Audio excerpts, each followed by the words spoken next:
The Smartest Giant in Town by Julia Donaldson and Alex Scheffler. George was a giant, the scruffiest giant in town. He always wore the same pair of old brown sandals and the same old patched up gown. I wish I wasn't the scruffiest giant in town, he said sadly. But one day, George noticed a new shop. It was full of smart clothes, so he bought a smart shirt, a smart pair of trousers, a smart belt, a smart stripy tie, some smart socks with diamonds up the sides, and a pair of smart shiny shoes. Now I'm the smartest giant in town, he said proudly. George left his old clothes behind in the shop. He was about to go home when he heard a sound. On the pavement stood a giraffe who was sniffing sadly. "What's the matter?" asked George. "It's my neck," said the giraffe. "It's so very long and so very cold. I wish I had a long, warm scarf." "Cheer up," said George, and he took off his stripy tie. "It didn't match my socks anyway," he said, as he wound it round and round the giraffe's neck. "It made a wonderful scarf. Thank you," said the giraffe. As George strode towards home, he sang to himself, "My tie is a scarf for a cold giraffe, but look me up and down, I'm the smartest giant in town." George came to a river. On a boat stood a goat who was bleating loudly. "Bah!" "What's the matter?" asked George. "It's my sail," said the goat. "It blew away in a storm. I wish I had a strong new sail for my boat." "Cheer up," said George, and he took off his new white shirt.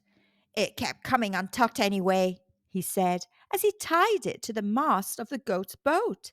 "It made a magnificent sail." "Thank you," said the goat. George strode on, singing to himself, "My tie is a scarf for a cold giraffe. My shirt's on a boat as a sail for a goat. But look me up and down, I'm the smartest giant in town." George came to a tiny, ruined house. Beside the house stood a white mouse with lots of baby mice. They were all squeaking. "What's the matter?" asked George. "It's our house," squeaked the mother mouse. "It's burned down, and now we have nowhere to live. I wish we had a nice new house." "Cheer up," said George, and he took off one of his shiny shoes. "It was giving me blisters anyway," he said, as the mouse and her baby scrambled inside. The shoe made a perfect home for them. "Thank you," they squeaked. George had to hop along the road now, but he didn't mind. As he hopped, he sang to himself, "My tie is a scarf for a cold giraffe. My shirt's on a boat as a sail for a goat. My shoe is a house for a little white mouse. But look me up and down, I'm the smartest giant in town." George came to a campsite. Beside a tent stood a fox who was crying. "What's the matter?" asked George. "It's my sleeping bag," said the fox. "I dropped it in a puddle. I wish I had a warm, dry sleeping bag." "Cheer up," said George, and he took off one of his socks with diamonds up the sides. "It was tickling my toes anyway," he said, as the fox snuggled into it. It made a very fine sleeping bag. "Thank you," said the fox. George hopped on, singing to himself, "My tie is a scarf for a cold giraffe. My shirt's on a boat as a sail for a goat. My shoe is a house for a little white mouse. One of my socks is a bed for a fox. But look me up and down, I'm the smartest giant in town."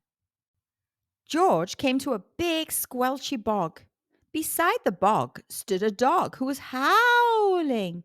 "What's the matter?" asked George. "It's this bog," said the dog.